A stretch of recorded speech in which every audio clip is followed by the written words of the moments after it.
نحمده ونصلي ونسلم على رسوله الكريم السلام علیکم ورحمۃ اللہ وبرکاتہ۔ میں فقیر طارق محمود القاسم نقشبندی الحنفی۔ آج ایک کلپ نظر سے گزرا، انہوں نے خود کاٹ کر لگایا ہوا تھا۔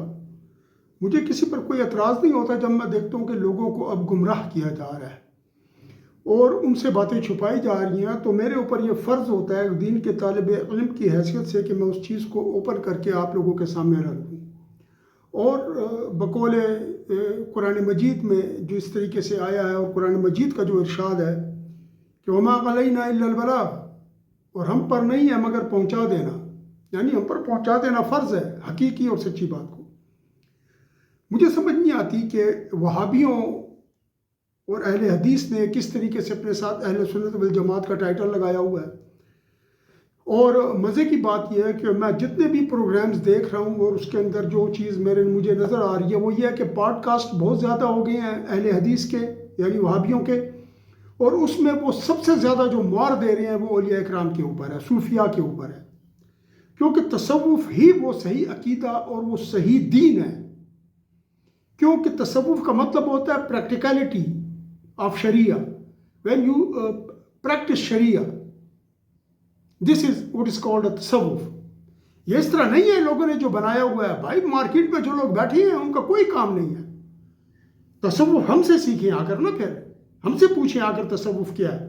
ہم آپ کو اس کی الف بے تو کیا کہ اس کی ایچی بیچی بھی بتائیں گے کہ تصوف کیا ہے، کیونکہ ہم نے پریکٹیکلی تصوف پڑھا ہے۔ پھر خاندان ہمارا وہ ہے کہ جو تصوف سے تعلق رکھتا ہے۔